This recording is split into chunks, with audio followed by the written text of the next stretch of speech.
guday ayaa sameynaysa kobac iyo isbedel ballaadhan oo dhinaca horumarka ah kadib markii ay dawladdu wax badan ka qabatay hirgelinta kaabayaasha horumarineed ee magaalada.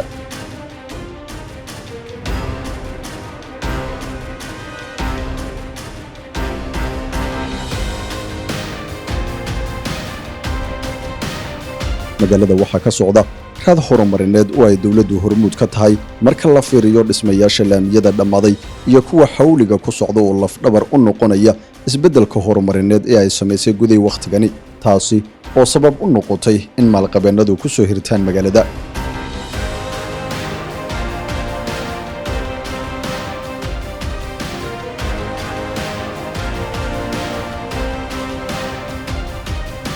bulshada ku nool magaalada ayaa badi ku mashquulsan ganacsiga, xoogsiga iyo tabcashada beeraha oo ah midhaha ay ka dhaxleen webiga Shabeelle oo hareerta ka mara.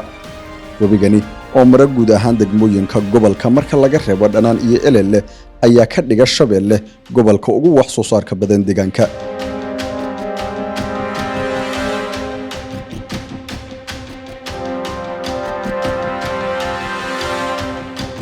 walow ka faa'iidaysiga khayraadka webigu uu horaan liitay dhanka wax soo saarka, haddana waxaa jira hididilo ballaadhan oo dib rajo u gelisay bulshada maadaama wixii isbeddelka ka dambeeyey la qaatay heer dal iyo deegaan ahaanba in kor loo qaado isku filaanshaha bulshada. si qorshahani u midha dhalana ay dawladdu doorkeeda muujisay, taasi oo baraarug fiican u noqotay bulshada oo haatan ku fogan ka faa'iidaysiga khayraadka deegaanka.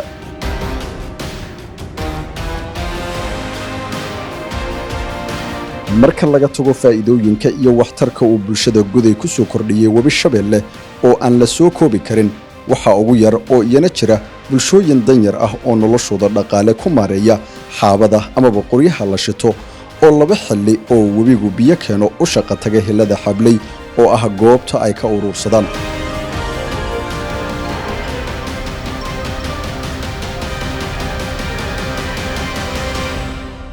magaalada guday oo ah caasimadda labaad ee dawladda deegaanka Soomaalida in ay noqoto magaalo wax soo saar iyo in ay noqoto magaalo ganacsiyeed aad u ballaadhan waxa door weyn ku leh amaba door weyn ka qaata waa webigani Shabeelle. webigani mar bulshadu ay uga faa'iideystaan dhinaca wax soo saarka kala duwan ee dalagga beeraha, mar waxay uga faa'iideystaan dhinaca kalluumaysiga, mar waxay uga faa'iideystaan biyihiisan oo ay xukuumaddu warshadaysay ay dhinaca cabitaanka u isticmaalaan.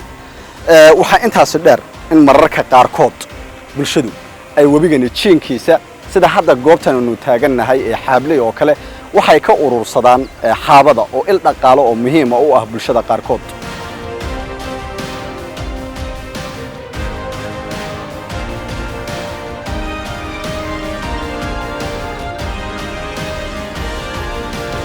مولد محمود oo ka mid ah xoogsatada aanu halkaasi ku kulannay ayaanu wada sheekaysanay. مولد halkan maxaa la yiraahdaa? halkan Xabley wallah. Xabley waxaad ka qabataa halkan? waan ka qabsanaa. iibsanaa. sidee halkan uga qabataan yani xaabada?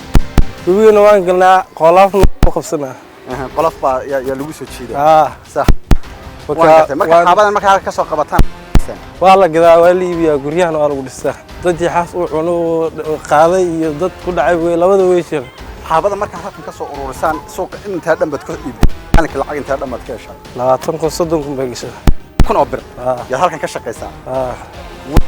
ma halkii maalin baa dhowrkii maalin markaad shaqeysaan ba 30 kun ku soo galaysaa markii la arooriyo sidoo loo goobo aroortii oo kale waa in lagu rafaado waa afyaxas هادية.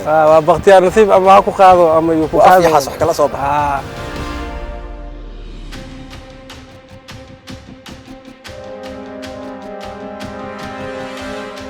فارح عبدي. فارح عبدي. باشن محد كفليس. باشن حافظة أركيسهم خبرنا. حافظة وواحد هالك هذا كسوق نسمع قرنسا. تنا برتهم تنبل وسوق قطع. وبيجي لا كسوق قطع. صح. وشان دير وشان دير بالوسوق قبنيا. صح. جيت كوني هالك الوسوق قبنيا. وتكلف لي رسامة. هادية. كم بالو تحشي. كانت كتحشي حس. يحس. يحس. أيه. ولي ما صارك؟ وأصارناها. بدل أصل جيت قبنيا الله صعبة. جيت مرة قاعد. مرة قاعد قبنيا. مر استرجيت كسوق قبض يحس سوق قبض. مرة جيت سوق قبض يحس كان أرنها ويجتها. هادية. وكعبين لو كلا فجري هالك صيغ بس أساس. يحس بس محاسن يسمى مركز كله markaasoo kale waxaan sameynaa waa loo yar faraaqin bis haddana waa lagu soo noqon واتكتك وين أوقات تكتب waa laga tagi marka hore هاي kadib marka waad ku soo laaban oo ku kaca adi nasiibkaada weeyaan نصيب كارم nasiibkaada هذا مرة وحنا أركن اللي حصل كاتشيف waa tif hadii ariga soo dhacay ku soo baxayba هاي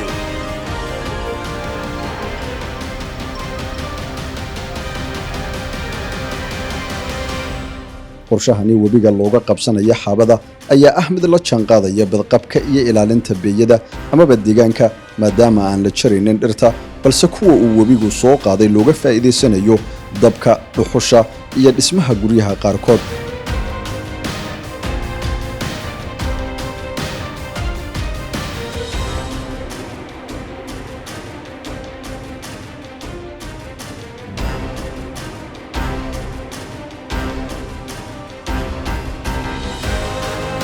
kahor inta aysan xukuumaddu ka hirgelinin guday barnaamijka biyo-gelinta oo ay ku bixisay malaayiin bir hilada xabley waxaa tumnaan jiray biyoolayaal amaba gaari dameerlayaal uga soo aruura magaalada halkani